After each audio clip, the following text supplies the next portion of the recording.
Muchas gracias a todos por estar acá hoy, ¿cierto? Fue un poquito de último minuto, pero estamos listos para empezar. Gracias, Fernando, y a la Universidad Orfeañez por la invitación, ¿cierto? Eh, el tema sale básicamente de una visita que yo hice hace 3 meses a Chile, ¿cierto? Invitado por una minera para discutir el tema de la transformación, ¿cierto? Cómo el negocio se va transformando, cómo el cliente se va transformando y qué es lo que significa para el negocio, ¿cierto? Porque que una empresa se transforme no necesariamente un negocio se transforma. Entonces queríamos discutir eso. ¿Cuál era la experiencia que nosotros teníamos en Europa? ¿Cuál era la experiencia con nuestro cliente, con nuestros proveedores, etcétera? Entonces vinimos, estuvimos conversando, nos juntamos con Fernando, que ¿no? Éramos compañeros en el colegio, ¿cierto?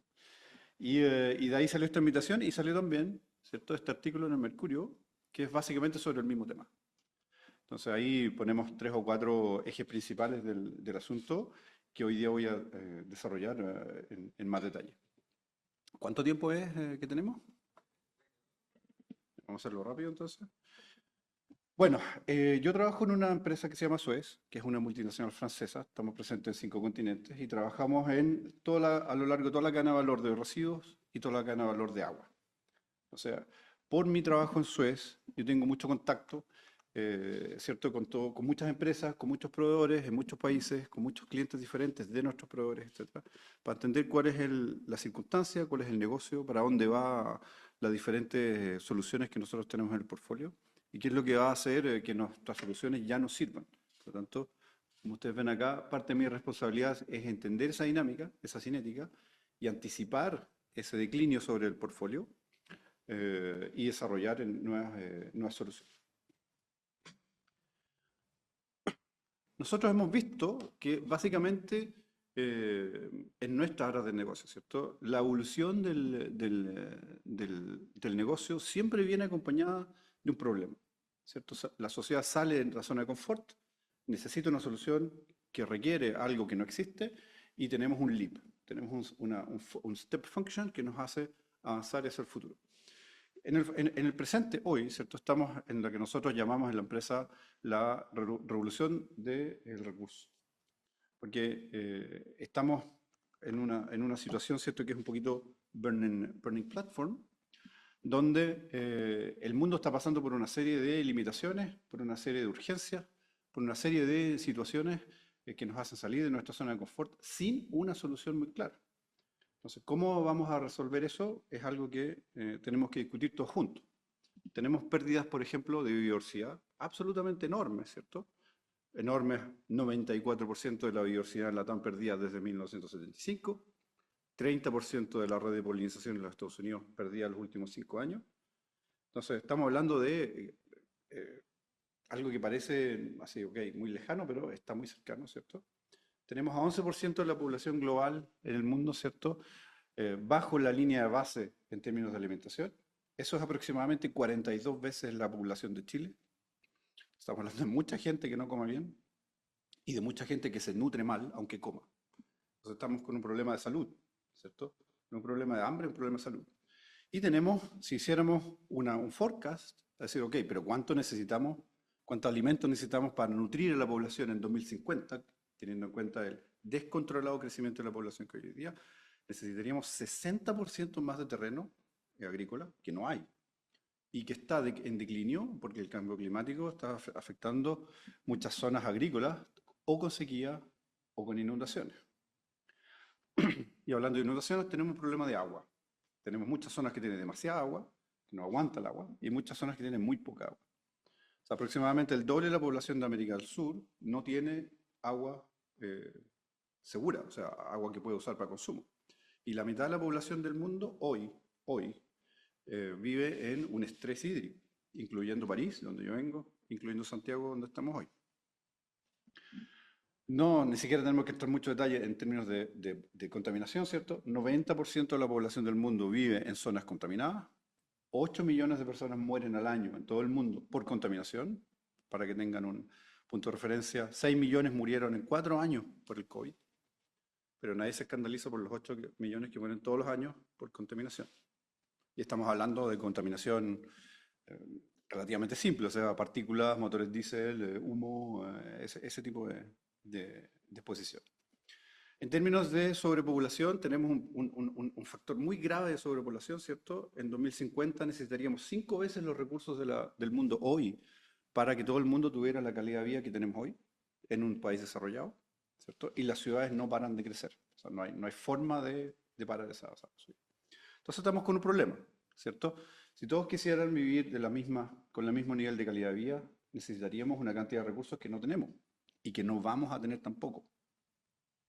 Entonces hay que replantear, hacer un análisis, ¿cierto? Análisis de escenario, decir, bueno, pero es que en realidad a lo mejor el consumo hoy con el que comparamos y que decimos que esa es la calidad de vida, ok, no es así. Tenemos un problema de sobreconsumo, tenemos un problema de comportamiento, ¿cierto? Que no es el bueno. Y naturalmente, el recurso de 5 planetas Tierra, tenemos un tremendo problema de eficiencia en términos de producción, tenemos un tremendo problema de contaminación que hace que muchos recursos no los podamos usar, etcétera, etcétera, etcétera. Entonces, hay mucho trabajo que hacer antes de empezar a hacer esos cálculos.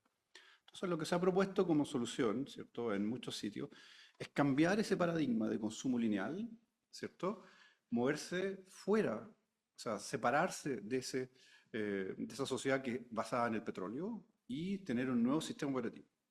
Sistema operativo, ¿cierto?, a nivel global, que se base en un modelo de resource management circular. Vamos a las métricas, ¿cierto? Aquí vemos el índice de desarrollo humano versus el consumo de la necesidad de recursos. Entonces, obviamente, si nos movemos en el eje X, nosotros queremos estar más cerca del 1. El 1 significa superdesarrollo, ¿cierto? Y en el eje Y queremos movernos al 0. O sea, superdesarrollo con 0 recursos, ¿cierto? Pero no es así. Y tenemos al lado izquierdo, ¿cierto? Los puntos amarillos, tenemos la zona africana, ¿cierto? Subsahariana, que tienen un subdesarrollo absolutamente increíble, pero que no consumen casi nada en recursos. Y en el eje Y, en la parte de arriba, ¿no es cierto?, tenemos a Qatar, tenemos a Luxemburgo, que tienen un nivel de vida extraordinario, pero con un consumo que ustedes pueden ver que está fuera de escala. Entonces, no tenemos un par de desarrollo versus consumo que sea coherente con la situación del mundo. Y, naturalmente, somos una sociedad que no tiene cómo reducir su producción de residuos. Aquí vemos el aumento de residuos, de producción de residuos total. Ustedes van a decir, bueno, pero eso es porque la población aumenta. No, el per cápita aumenta también. Y lo que vemos en el del lado es que mientras más nos desarrollamos, más residuos producimos. Pero incluso cuando llegamos a niveles de desarrollo extraordinario, seguimos produciendo la misma cantidad. Ni siquiera empezamos a reducir el per cápita. Entonces somos malcriados. Si miramos el forecast para todo lo que es consumo de recursos, vemos que no para, ni siquiera se estabiliza, sigue subiendo, pero casi exponencial en algunos casos, ¿cierto? Por lo tanto, yo lo digo de inmediato, no hay esa cantidad de recursos para la cantidad de población que tenemos y que vamos a tener. Y si hablamos de reciclaje, ¿cierto? El GAP Report del 2023 dice claramente que nuestro porcentaje de recirculación de materias primas y energía ha bajado de 9,1 en el 18 a 7,2 en el 23. Pero si medimos todos los recursos financieros que se han metido para que eso sea así, vemos que cada vez que bajamos 1% en esa tasa de recirculación, aumentamos casi 3% el esfuerzo financiero. O sea, nos estamos haciendo peores en el ejercicio en que deberíamos hacer muy bueno. Y por último, si vemos todas las medidas, ¿cierto?, paliativas que estamos haciendo contra todos los aspectos que tienen relación con los problemas que acabo de mencionar, nos damos cuenta que en la medida de lo posible en caracterizarlo, van todos hacia atrás. O sea, en vez de bajar la pobreza se está expandiendo a un nivel más bajo. Tenemos problemas de contaminación más serios, de polución más serios, de recirculación más baja, a pesar de todos los esfuerzos. O sea, tenemos una imagen, pero la realidad lamentable nos dice otra. Conclusión de esto, todas las medidas que estamos tomando, que son medidas que no tienen interacción unas con otras, no sirven. Estamos gastando plata por las puras y estamos aplicando un esfuerzo y perdiendo un tiempo absolutamente precioso sin tener el resultado que deberíamos. Ni siquiera el que queríamos, sino que el deberíamos. Ahora, si quieren darle un vistazo a todos estos números, yo les recomiendo un documento que fue producido por el Banco Mundial en 2021, que en mi opinión es el mejor documento que explica, el mejor informe que explica cómo todo esto se desarrolla, cuáles son las relaciones que tienen unos con otros y cuáles pueden ser los riesgos que conlleva no actuar a tiempo. Como por ejemplo, perder casi 2,7 trillones de GDP mundial, simplemente porque los servicios ambientales, como el de polinización que yo hablaba antes, ya no funcionan. Ese 30% que ustedes vieron, dice, ya, pucha, hay menos 30% de abejas, que no es ese exactamente lo que se mide, pero es el servicio, puede tener un impacto tan absolutamente gigante. Ahora, claro, economías como la americana, economías de bloque como la europea, etcétera, no van a tener un impacto muy negativo, pero no hablemos de economías como la chilena. Estamos hablando de pérdida de GDP de 10%. O sea, absolutamente catastrófico. Pero no todo es malo, ¿cierto? Tenemos toda esta burning platform que puede tener, así, es muy pesimista, pero no es. Todo ha llevado a un volumen de nuevas inversiones, de nuevas ideas, eh, que está generando un nuevo espacio de negocio, de nuevas oportunidades, y de ahí la transformación. Entonces, acá nosotros vemos, por ejemplo, algunas métricas relacionadas con la inversión que se ha hecho en temas ambientales, ¿cierto? Cómo nos adaptamos al cambio climático, cómo prevenimos el cambio climático y qué es básicamente de lo que nos tenemos que salir, que es el petróleo. Entonces, como ustedes pueden ver, las tres primeras barras son ínfimas comparadas con la que recibe la industria del petróleo en términos de subsidio, ¿cierto? Invertimos 7 veces más en perenizar lo que queremos evitar que en evitarlo. Y la cantidad de inversión que necesitamos para finalmente llegar a contrabalancear los efectos negativos de la industria del petróleo son aproximadamente 8 veces más del esfuerzo combinado hoy. Entonces uno dice, pucha, nunca vamos a tener esa inversión para poder contrabalancearlo. Pero lo que hay que hacer es mirarlo desde otra forma de vista. Es decir, no, pero es que nosotros tenemos que ofrecer productos y servicios, ¿cierto?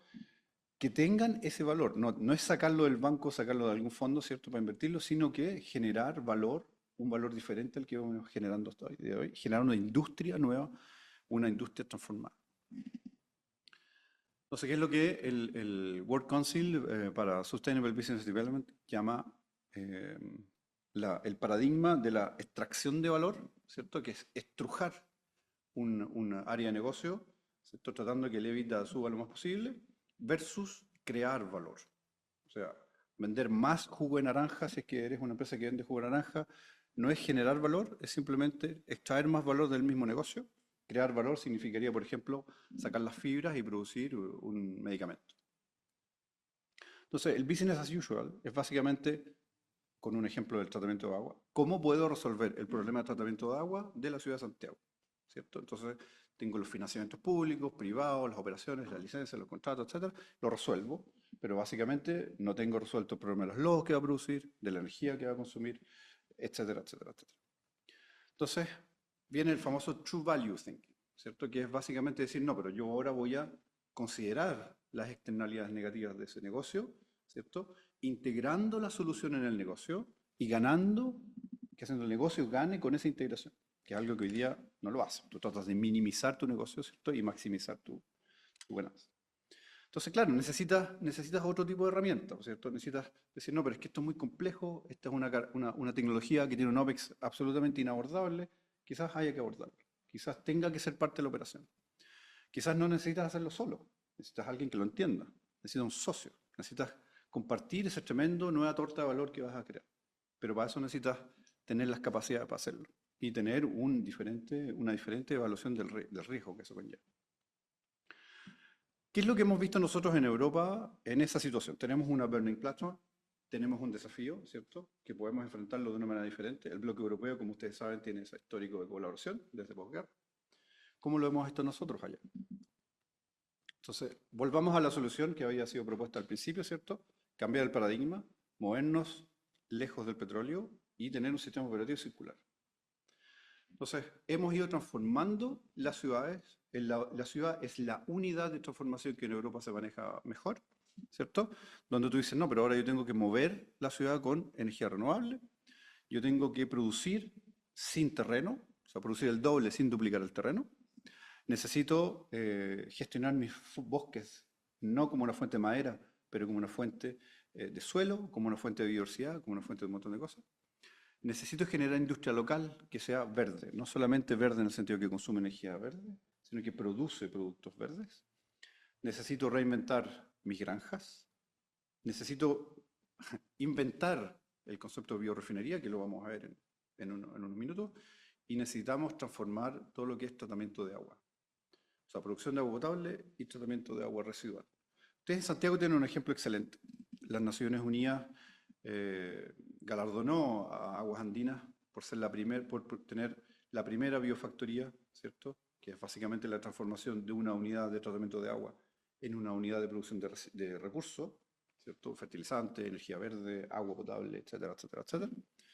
Fue un proyecto que se empezó, de hecho, y se terminó durante el periodo que nosotros controlábamos Aguas Andinas, ahora la controla Veolia. Y es un modelo que se ha ido replicando en Europa, en otros países, en Asia también, con muy buenos resultados para la comunidad y con una satisfacción muy grande del cliente. Segundo, movernos lejos del petróleo. Entonces, lo que pasa hoy es que se propone un sistema lejos del petróleo, que no usa el petróleo como la base de la sociedad, porque en el fondo todos los que tenemos en esta sala, por ejemplo, 50% de los componentes de un computador, todo eso, son derivados del petróleo, ¿cierto? De una manera o de otra. Entonces, la idea acá es que todos sean derivados de biomasa, o sea, algas, sean plantas, sean árboles, no importa. Hoy en día existen cinco, perdón, familias de químicos que son la base de los 5.000 diferentes productos derivados del petróleo que se usa para construir y producir todo lo que nosotros usamos. 5. Y los que controlan esas 5 familias controlan el mercado de 90% de los productos del mundo. La idea es cambiar eso a producir los mismos 5.000 productos, o sea, 5.000 building blocks, pero a partir de biomasa. O sea, de almidones, de hemicelulosas, de celulosas, de ligninas, etc. Todo lo que viene producido a partir de fotosíntesis, básicamente. Entonces, hoy en día hay 50 países en el mundo, bueno, hace 3 meses eran 50, no sé si ahora ya serán 51 o 52, pero que tienen un desarrollo o que están desarrollando ya una estrategia de bioeconomía para su región. ¿Cierto? Ven, la mayor parte de Europa, ¿cierto? Tenemos Asia, tenemos algunos países en América Latina, lamentablemente Chile no, y América del Norte, que ya tienen esa discusión andando, ¿cierto? Para decir, oye, ¿cómo nos vamos a transformar en los próximos 50 años? Boston Consulting Group hizo un análisis que en mi opinión también es el mejor análisis de transformación que tenemos hoy, donde estimó cuál era el potencial de reemplazo de los productos derivados del petróleo con productos derivados de biomasa. Y vemos que es básicamente un mercado hasta 2030, o sea, 5 años más, de casi 8 trillones de dólares, que hoy en día nadie está cortando. Así de simple, nadie. Entonces, si tienen dinero en la casa ahorrado, hay que empezar a producir alguna cuestión con eso, porque va a ser muy buen negocio. Entonces, ¿qué es lo que pasa? Necesitamos una unidad productiva, porque no solamente decir, oye, ya, ok, cambio el plástico por bioplástico, pero ¿dónde lo hago? Entonces necesitamos algo que se llaman biorefinerías. La biorefinería es básicamente una refinería que en vez de usar petróleo, ocupa biomasa. Y que tiene procesos que son parecidos, pero naturalmente adaptados a la naturaleza lignocelulósica del feedstock que se usa. Ustedes dirán, bueno, las biorefinerías son nuevas. No, no son. En Europa hay más de 2.000 biorefinerías que funcionan desde los años 90, ¿cierto? En Estados Unidos también, en Asia también. Pero es un mercado casi desconocido, ¿cierto? En América del Sur, yo he hablado con mucha gente y lamentablemente no hay mucha conciencia sobre lo que está pasando. Estamos hablando de un mercado que tiene un volumen de casi 11 trillones de dólares hoy y que tiene una valorización de 12 o casi 13 en 2030. Entonces, con el perímetro existente, no estamos hablando de todo el potencial que, por ejemplo, estaba hablando Boston Consulting Group. Aquí les doy un ejemplo. Yo estuve invitado a la inauguración de esta biorefinería en el norte de Francia, donde se usa residuo de remolacha para producir azúcar, para producir ingredientes para la industria farmacéutica y de lubricante, con una valorización absolutamente fantástica, ¿cierto? En vez de decir, oye, tenemos esta remolacha, la cosecha de la remolacha agotada, vendámosla para comida chancho, aquí la vende, ¿cierto?, al operador, el operador produce ácidos y valoriza 1000 veces el residuo que todavía tiene la remolacha. Si quieren más informaciones, ¿cierto? La Comisión Europea tiene una base de datos absolutamente enorme, con muchos datos de mercado, de tecnología y políticos, ¿cierto?, sobre regulación, sobre el asunto. E incluso Estados Unidos tuvo un documento muy interesante en el 2022, que fue su primer documento oficial para la bioeconomía en Estados Unidos. Por último, el modelo de Resource Management. O sea, ¿cómo lo vamos a hacer? ¿Qué vamos a cambiar? Solo cambiando el modelo operativo, ya es 30% del mercado potencial del cambio. Solo en el modelo operativo. Estamos hablando de negocios digitales, estamos hablando de blockchain, estamos hablando de negocios financieros asociados a seguros, a riesgos, etc. Entonces, ¿qué tenemos hoy? Tenemos, ¿cierto?, una economía lineal. Empezamos a tener una economía circular, pero con un perímetro muy corto. O sea, yo reciclo neumático y lamentablemente se vende como un proyecto de economía circular, siendo que no es simplemente un proyecto de reciclaje. Tenemos la bioeconomía, ¿cierto? Y tenemos el modelo operativo nuevo, que es una bioeconomía circular. ¿Circular por qué? Porque se preserva el capital natural que se usa para generar el valor, en este caso la biomasa, de una forma o de otra, evitando el impacto ambiental correspondiente, porque se optimiza el valor a lo largo de la cadena de valor. O sea, siempre el valor trata de mantenerse al máximo posible, ¿cierto?, y por un periodo de tiempo lo más largo posible. O sea, hay dos ejes de optimización. Y naturalmente tienes que diseñar, hacer un design out de todas las negativas, las externalidades negativas. Todo lo que es contaminación no puede ser, porque la contaminación tiene que valorizarse. O sea, las partículas, el carbón, los metales que caen en los ríos, etc., todo eso tiene que sacarse. Y después tienes naturalmente las pérdidas, o sea, todo lo que se considera como residuo del proceso. Tienes que trabajar, la mayor parte de las biorefinerías, por ejemplo, trabajan bajo el concepto de zero waste. O sea, no hay waste, todo se vuelve a reutilizar de una manera o de otra. Entonces, volviendo haciendo una síntesis, tenemos una Burning Platform completamente real, no en 50 años más, sino que hace 20 años, y estamos en el medio de ella. Tenemos la oportunidad de transformar, no solamente de crear valor bidimensionalmente, sino que true value, ¿cierto?, tridimensionalmente. Y tenemos la capacidad hoy, las tecnologías hoy, para hacer ese cambio. Es un tema de cambiar la forma en que trabajamos y cambiar el scope de lo que trabajamos. Entonces, yo le voy a dar el ejemplo del negocio de los residuos en Europa. Cuando yo le digo basura, ustedes se imaginan esto. Un camión en Santiago, ¿cierto?, muy grande, diésel, ruidoso, que avanza lento, ¿cierto?, que uno está atrás, ¿cierto?, con dos tipos corriendo al lado. Ese es el negocio de waste, ¿cierto? Afortunadamente, no es tan así. Ustedes nunca piensan en reciclar herbas, ¿cierto? Nunca piensan en producir ingredientes para la industria farmacéutica a partir de residuos orgánicos. No se piensa en usar los residuos forestales para producir componentes de baterías de autos, ¿cierto?, la industria de la electromovilidad. No se piensa en gestionar el bosque de forma que la celulosa que no se vende para papel transforme la industria de la construcción civil. Y lo que no se piensa absolutamente es ser líderes de eso. No se piensa en ser líderes del reciclaje y la producción de materiales secundarios a partir de aviones de la cuenca del Pacífico. No se piensa en ser líderes en términos de advanced materials para la construcción, ¿cierto?, de casas que consumen la mitad de energía, que preservan 2/3 de la humedad, etc. En la TAM no tenemos ese leadership, no tenemos esa ambición. Por lo tanto, tampoco pensamos en cómo materializarlo, tampoco conversamos, tampoco nos conectamos. El negocio del waste básicamente sigue principios muy simples.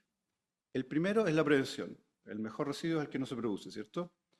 O sea, me compro el kilo de asado, ¿cierto? Y me como el kilo, no 3/4, sin nervio, para que no haya...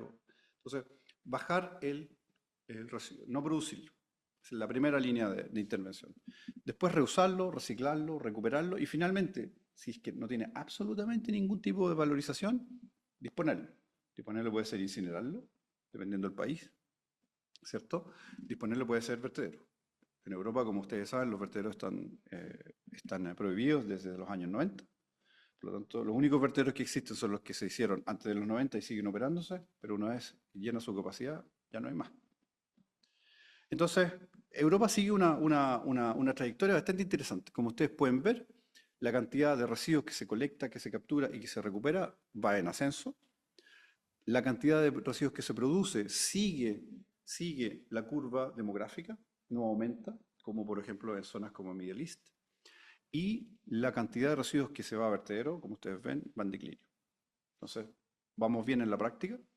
Las metas son muy ambiciosas, ¿cierto? Queremos llegar a una meta de 70% de reciclaje de packaging, a una meta de 55% de todo lo que es residuo municipal, a una meta de 45% de todo lo que es electrónica, de aquí a 2030.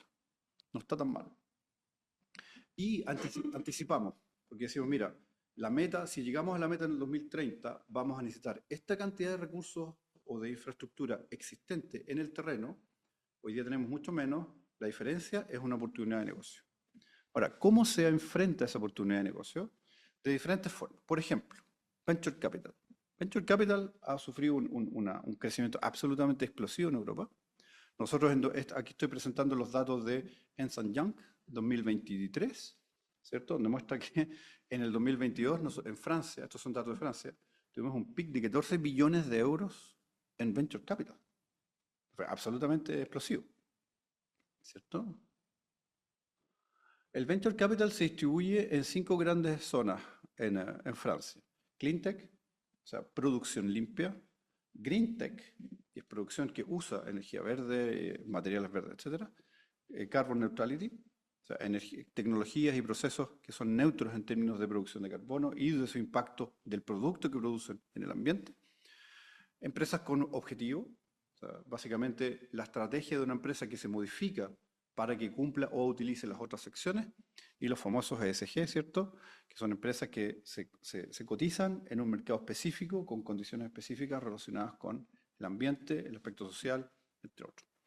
Y si a eso le agregamos el taxonomy europeo, que es una estructura que se generó hace un par de años para indexar, clasificar, organizar las empresas en función de su actividad y su impacto, para darle recomendaciones a los inversionistas, decir, mira, prefiero esta otra, en función de los famosos criterios ESG, ¿cierto? Gobernanza, ambiente y social. El mercado que empezó hace un par de años, ¿cierto? Con una valorización en 2022 de 16 trillones de dólares, eh, va creciendo a una velocidad tan grande que se espera que en el 2032 ya tenga una valorización de cerca de 50 trillones de dólares. Estamos hablando de muchas empresas. ¿Qué significa esto? Muchas empresas que se van transformando, convirtiendo, fondos de inversión que van prefiriendo este tipo de actividad. El sector público, aquí vemos, ¿cierto?, la presidenta de la Comisión Europea, también dijo, yo tengo que responder, tengo que ayudar a las empresas a que se transformen, y anunció una inversión, un fondo de inversión de 1 trillón de euros hasta 2030 para empresas que cumplan con 2 requisitos. La primera, que no tengan emisiones netas positivas. Puedo producir emisiones de CO2 no biogénico, pero tengo que tenerlas neutralizadas por otro tipo de criterios relacionados a mi funcionamiento. Y mi crecimiento tiene que estar indexado o no tiene que estar indexado al consumo de materias primarias, ¿no? Segunda generación. Las materias primas primarias son, por ejemplo, el bosque, las algas, la minería. Las materias primas secundarias son materiales reciclados, reutilizados, etc. Ahora, esa inversión pública tiene además, beneficia además casi 100 billones un programa de 100 billones de euros de ayudas para proyectos de research, para proyectos de demostración y para proyectos de desarrollo. Entonces, la idea es convertir a la zona euro en una zona que lidere el tema de transformación mundial en términos de tecnología, modelos y replicación. Inversión también. Entonces, como ustedes pueden ver, son métricas bastante interesantes, incluyendo líneas de trabajo de 12 premios Nobel. O sea, la ambición de la Comisión Europea es bastante alta. Y en mi opinión es uno de los factores que hace que tenga éxito. Y después tenemos la parte de regulación. O sea, la regulación acompaña un poquito atrás, ¿cierto?, el desarrollo tecnológico. ¿Para qué? Para asegurar que la industria cumple con criterios de sustentabilidad cada vez más apretados, pero que tiene el financiamiento adecuado como para ayudar a que cumpla y transformar el tejido industrial en la medida que el tiempo pasa contra reloj, ¿no es cierto? Acordémonos que ya estamos atrasados. Y no menos importante, tenemos un cliente que cambia. ¿cierto? En Europa tenemos gente que paga más, ¿cierto? Que decide pagar más por tener un operador, un distribuidor de energía eléctrica verde. Por ejemplo, en mi casa yo tengo 100% de la energía viene de viento, biogás o solar. Siendo que yo no tengo ninguna de esas tres cosas en el patio, ¿cierto? Pero tú puedes elegir y el distribuidor tiene que demostrar, ¿eh? Si yo le pido, tiene que demostrarme de dónde salen los kilowatt hora que yo consumo en la casa. La misma cosa para mi auto. Si tienes un auto eléctrico, pues tu operador después tiene que demostrar que la energía que tú usas es renovable. Entonces, ese mercado existe, ese mercado es la profitability de ese mercado viene del 50% de los assets de infraestructura y el resto del mercado digital asociado a los seguros, a la evaluación de riesgo y a la distribución. Entonces, el cliente prefiere, existe, eso es una fuerza motriz para la industria. Bueno, ahora para cerrarlo, porque ya estamos como en el tiempo, ¿cierto? Hay tres cosas que este tipo de transformación ayudan, ¿cierto? La primera, ¿cierto? Es disminuir el riesgo del cambio. Porque si tú me dices, oye, sabes que esta tecnología es cara, nunca la probó nadie, ¿cierto? Somos los primeros en hacerlo. Leadership en la innovación es importante. Pero es muy arriesgado, ¿cierto? Entonces, tiene que haber una disminución de ese riesgo a través del modelo colaborativo. Después está toda la parte de la inseguridad de lo que vas a hacer. Entonces, yo apuesto que el mercado lo va a aceptar, ya tengo el riesgo financiero cubierto, pero ¿qué va a pasar los próximos 5 años, 10 años si es que invierto en una planta, por ejemplo? ¿Cierto? No solamente servicio, pero CAPEX.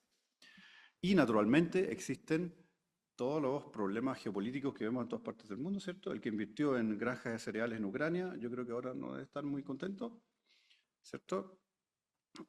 Y el cambio climático. O sea, queramos o no, creamos o no, las cosas están cambiando. Y eso nos golpea la puerta de los días. Entonces, necesitamos, nuestra Burning Platform nos dice que la acción es necesaria, ¿cierto? Y es inevitable. Si no lo hacemos nosotros, alguien más lo va a hacer. Necesitamos una visión transformativa. Ya vimos que las medidas paliativas, decir, oye, hay que cambiar, ¿cierto? Hay que poner los buses de Santiago eléctricos. Ya vemos que la cosa no funciona así tan bien y el problema está lejos de ser resuelto, a pesar de que la inversión ya se hizo. Entonces, es necesario tener una visión más larga de medir, de calcular, de hacer forecast y de integrar diferentes realidades, diferentes líneas de obra. Tenemos los ejemplos de otras regiones, siempre desde la perspectiva de Chile, que ya pasaron por lo que Chile está pasando. Entonces, tenemos esa ventaja comparativa a la que ellos tuvieron en el mismo estado. Y tenemos volúmenes de inversión extranjera disponible que hay que atraer. O sea, puede estar disponible en otro lado, pero no significa que va a estar disponible acá. Hay que atraerla, hay que asegurarla, hay que ser mejores de lo que somos para poder traerla acá. Después tenemos un potencial de negocio absolutamente enorme, ¿cierto? Y si hablamos de países como Chile, que tiene recursos naturales así, pero para tirar por la borda, una situación mucho más interesante desde una perspectiva de bioeconomía. O sea, ¿qué es lo que tú necesitas? Mar, necesitas minerales y necesitas bosque. Estamos bien. Ahora tenemos que cambiar el paradigma del capitalismo también, ¿cierto? ¿Cierto? No concentrarnos solamente en el value extraction, o sea, agotar un negocio para empezar con otro, sino que en el de generación de valor en el tiempo, de hacer sustentable, hacer sostenible nuestras cadenas de valor de una manera más inteligente. Naturalmente, el sistema operativo, ¿cierto? El modelo operativo es muy importante para asegurar que el perímetro de impacto de ese valor es más largo que nuestro único negocio, ¿cierto? Lo que nos hace más resistentes, más resilientes a los efectos externos, ¿cierto? Y naturalmente hay muchos aspectos que nosotros no podemos controlar porque yo produzco salmón, ¿cierto? Yo no sé cómo producir colágeno farmacéutico a partir de las espinas de salmón. Yo necesito a alguien que sepa. Y si hay alguien que sabe, yo necesito colaborar, entenderme, que operemos juntos de una manera que nos permita seguir focalizados en nuestro negocio, que es producir salmón, pero generando un valor juntos que es mucho más grande que los dos por separado. Ese es un nuevo concepto que es necesario dominar y que nosotros vemos que en Europa, en el ejemplo que les di, los residuos, por ejemplo, se empieza a generar y a ganar mucha fuerza. Cuando yo venía en el avión de París a Santiago hace 2 semanas, venía una revista y en la revista estaba este esta publicidad, ¿cierto? De Edmund Rothschild, un banco de inversión privado, que financió a este caballero que aparece ahí, que dio la vuelta al mundo en un barco, ¿cierto? Que vuela sobre el agua. Pero el eslogan es lo interesante. Dice, el mundo va hacia donde los audaces lo llevan. Es, es básicamente lo que decía Porter, ¿cierto? El mercado no existe. No existe eso que uno dice, no, es que el mercado no quiere o que el mercado va para un lado. No, el mercado no va para ninguna parte porque el mercado no existe. Lo que existe son la gente en el mercado, los proveedores, las empresas que producen, ¿cierto? El cliente. Ese es el mercado. Y el mercado, si uno se sienta a esperar, el mercado va a ir donde quiera ir. Pero si nosotros somos quienes lo llevamos, el mercado va a ir para donde nosotros queramos. Y si hablamos con nuestros sectores industriales, con nuestros mercados regionales, con nuestros proveedores, etcétera, eso puede avanzar en la dirección que nosotros queremos. Si es que somos suficientemente audaces para querer y no esperar que alguien más lo haga. Con esto termino. Muchas gracias. Y si tienen alguna pregunta, naturalmente que estoy disponible.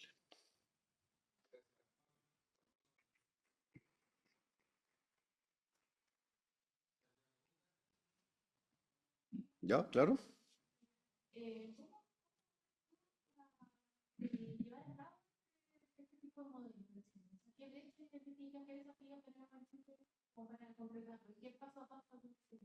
Yo sinceramente, por lo que he visto, no es un tema de inversión, no es un tema de regulación tampoco. La permisología puede que sea un problema, pero no es una barrera, es simplemente un atraso. Tú te vas a demorar más en hacerlo. Yo creo que es más un tema de ambición. Estamos demasiado acostumbrados a generar valor bidimensional, ¿cierto? O sea, el ejemplo del jugo. Yo producía jugo de manzana, ¿cierto? Ahora vendo comida de chancho con el extracto de manzana y voy a producir jugo naranja también, ¿cierto? Me voy a expandir comercialmente a Argentina, a Perú, ¿cierto? A Brasil, y mi negocio va a crecer. Y el gerente de nuevos negocios de esa empresa, básicamente decir, mira, tenemos nuevas operaciones aquí, podemos quizás entrar al negocio logístico, ¿cierto? Pero siempre en una capa bidimensional. O sea, vas a expandir tu negocio, ¿cierto? Como una mancha de tinta, pero vas a seguir siendo una mancha de tinta. Tu valor va a ser siempre el mismo. Puede que te suba un poquito la vida, pero es asintótico, ¿cierto? Es el valor de la asíntota, no lo pasas si sigues haciendo lo mismo. Entonces, en vez de valorizar de a poquito tu residuo, la transformación te puede ayudar a tener un eje vertical de ese EBITDA, ¿cierto? Que es el ejemplo del salmón que yo te decía. Los noruegos hoy, usando dinero de público de investigación, están produciendo colágeno farmacéutico a partir del residuo de la industria salmonera de Noruega. Ustedes saben que es enorme, ¿cierto? Principal competidor. Entonces, díganme ustedes, ¿qué le va a pasar a la industria salmonera de Chile si la industria salmonera de Noruega empieza a tener un revenue que viene del colágeno farmacéutico más grande que su propio revenue del filete del salmón? O sea, los tipos van a bajarle el riesgo al costo de producción, van a obtener cash para invertir en energías más eficientes, ¿cierto? Que van a producir mejor salmón, menos problemas asociados al salmón, que nosotros en Chile no podemos cubrir, porque el margen que generamos con el precio del salmón no lo podemos tirar mucho más. Y te puedes hacer eficiente en términos logísticos, te puedes hacer eficiente en términos de cultivo, pero nunca le vas a ganar al colágeno farmacéutico. Entonces, ese es un tema que hay que verlo, porque la innovación en otro lado nos golpea la puerta, porque nosotros no la hacemos. Y quizás hemos pasado mucho tiempo haciéndolo sin que nadie nos moleste mucho, pero empieza a llegar. Y eso es algo que tenemos que verlo con mucha calma. Toda la parte de electromovilidad, por ejemplo, el litio. O sea, yo creo que vamos avanzando hacia un futuro de litio en Chile, pero no sé si va a ser para baterías de auto. Las baterías de auto ya están cambiando, o sea, de Asia ya viene la solid state con 15, 20, 30, 40% de litio solamente, en vez del 100 que tenían antes. Eh, los finlandeses están produciendo, como les mostraba en el slide, están produciendo componente de carbono para las baterías a partir de celulosa. Nosotros estamos produciendo celulosa, no estamos produciendo nada más. Y antes, hace unos años atrás, 30% del papel en Europa venía de los bosques de Chile, ¿cierto? Orgullo nacional, hoy es 7%, o menos, no sé cuánto será ahora. Entonces tú dices, bueno, ¿qué hacemos? No podemos tener como acción, tener más, como reacción, tener más acción comercial. Eso nos mantiene bidimensional. Tenemos que Tenemos que competir contra los finlandeses. Entonces, ese es un tema importante, ¿cierto? Porque ellos valorizan su celulosa a un precio que nosotros no somos capaces de hacerlo vendiendo celulosa para papel. Y podemos tener nuevo papel, nuevo cartón, nuevo recubrimiento, etcétera, pero seguimos bidimensional. Entonces, la transformación de la que nosotros hablamos en Europa es muy importante. El negocio del residuo, ¿cierto? ¿El residuo qué es? ¿O cómo nació, ¿cierto? Logístico. Tú tienes el tarro de basura, yo tengo un camión y tú tienes un landfill, ¿cierto? Un vertedero. Yo te lo llevo, te cobro $10 por tonelada, la entrada es 1, el costo es 2 y me quedo 6, ¿cierto? Entonces hay un tema que tú dices, no, pero espérate, ¿es esto un negocio? Ok. Ahora, imagínate, yo hago lo mismo, pero produzco ácido carboxílico para la industria de lubricantes. Tu basura te la voy a comprar a $70 por tonelada, ¿cierto? No a 1. Entonces, ¿cómo vaya a competir con eso? No hay. En algún momento va a llegar un tipo que a San Antonio que va a decir, oye, pero yo construyo acá un terminal para exportar basura, ¿cierto? Llega el barco de Shanghái y el tipo produce, no sé, pues, los ácidos o produce baterías eléctricas. Y el tipo que transporta acá dice, oye, pero yo me quedé sin basura. O sea, mi negocio se fue, ¿cierto? Y tus camiones que eran 10% más eficientes no le importaron a nadie. Entonces, eso va a pasar porque ya está pasando en África, está pasando en diferentes países en Asia, pasó en México, probablemente va a pasar en Brasil. ¿Te fijas? Ya como se va acercando a Chile. Entonces, la buena noticia es que tenemos tiempo para pensar en eso. La mala noticia es que no estamos pensando. Y eso es grave. Nos falta eso, lo que yo decía, decir, oye, pero seamos líderes de esta cuestión. Es que nadie más lo hace en la TAM. Bueno, mejor todavía. Hagámoslo primero, ¿cierto? Y hagámoslo tan bien que el resto no importe. Cuando tú estás en tu casa y necesitas buscar una receta para hacer unos muffins, tú vas a Google a buscar la receta, ¿cierto? Tú no vas al número 10 en la lista de buscadores. No, te interesa, te interesa Google. Pero lo mismo acá. ¿Con quién, con quién vas a operar tus residuos? ¿Con quién los vas a valorizar? ¿Una empresa que los transporta a un vertedero o que los quema? ¿O con una empresa que los transforma en ingredientes para la industria farmacéutica? Con un modelo de negocio nuevo. Que dice, oye, yo no le compro, yo no te vendo el residuo, quiero 1% de la venta a Bayer. ¿Te fijas? La transformación te da acceso a un club del EBITDA más alto. Es el verdadero EBITDA, ¿cierto? Y ese es el tema que hay que discutir. Cuando te das cuenta de eso, el tema tecnológico da lo mismo. Los tipos que están reciclando Airbus en China ocupan tecnología en los años 70. No ocupan tecnología así ultra sofisticada, ¿cierto? De los años 2023. Y de los años 70. Pero están bien organizados, están bien conectados, y el flujo de metales y de todo lo que el avión saca, ¿cierto? 300 toneladas de materiales, lo ocupan todo. El tipo que hace azúcar a partir de los residuos orgánicos, lo mismo. La producción de azúcar a partir de residuos orgánicos es una tecnología que ocupaban los alemanes en los años 60 para degradar, depolimerizar diferentes materiales lignocelulósicos. No es nada así extraordinario. Pero tú le pones digital, pero le pones operación, le pones zero waste operation y tienes una biorefinería. ¿Te fijas? ¿Cuánto le costó a ese tipo producir 60.000 toneladas por año? $150 millones. Pues, bueno, $150 millones es una cuestión que tú dices, oye, no lo podemos pagar, ¿cierto? Tenemos residuos de azúcar en Chile, ¿no? Tenemos una agroindustria enorme en Chile. Y tenemos uno de los mejores infraestructuras de exportación del Pacífico. O sea, ponemos los ingredientes en donde sea. Pero ¿qué es lo que hacemos? No lo hacemos. Ni siquiera lo estamos discutiendo. Entonces, claro, hay una conversación grande, ¿no es cierto? Pero empecémosla, hagámosla. Tenemos un montón de universidades haciendo cosas, pero no hay un engranaje. Los PPP en Europa funcionan fabuloso, fabuloso. O sea, traigo una universidad de Holanda que me optimiza la biorefinería, ocupo un partner belga que lo hace el scale up con mi patente y en 3 años tengo construida la planta, ¿cierto? Con un off-taker identificado con 50% de cofinanciamiento europeo. Y ahí está tu negocio. Y empezaste y te llega acá la ola, decís, oye, estoy vendiendo menos celulosa. Me bajó 10% la compra en Europa. ¿Te fijas?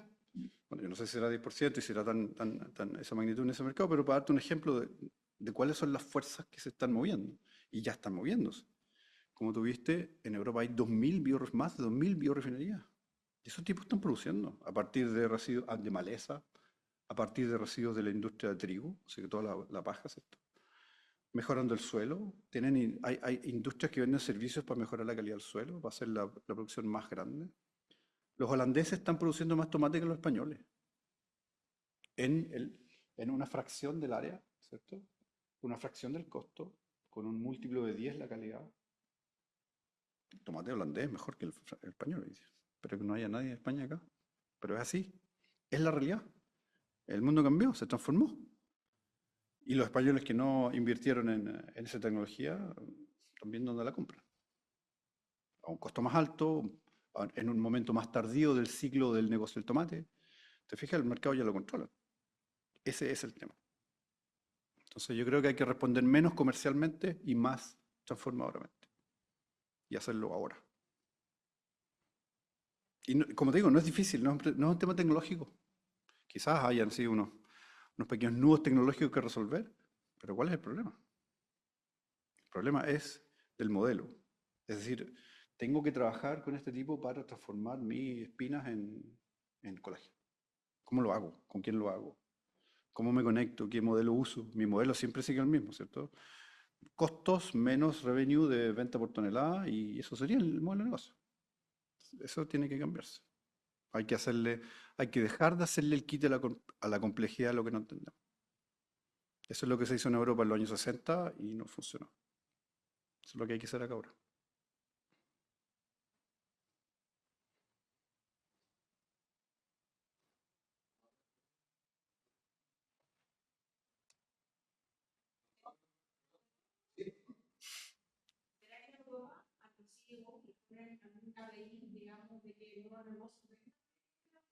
Claro, evidentemente.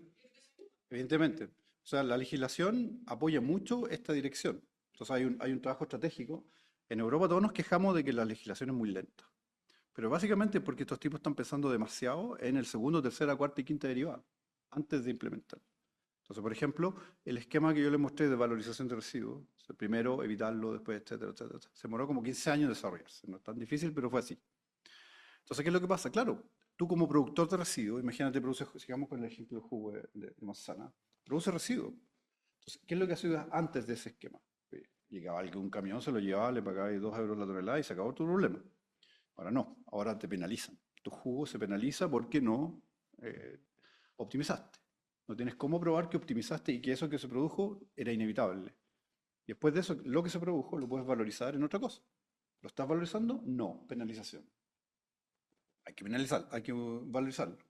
¿Tienes un operador que lo valorice? Sí, muéstrame el contrato. Acá está el contrato. ¿Te fijas? Entonces se va articulando una cadena virtuosa alrededor, ¿cierto? Que genera más negocio, ¿cierto? Que genera más puestos de trabajo, que genera un ambiente con menos vertederos, porque tampoco tienes dónde ponerlo, ¿cierto? Y no puedes quemarlo, porque es orgánico, entonces tienes que valorizarlo de otra forma. O sea, claramente se genera un espacio para la biorefinería, por ejemplo, ¿cierto? Donde tú dices, bueno, estos son los costos de no hacerlo, por lo tanto, ese es mi margen, ese es mi punto de partida, ese es el, etcétera.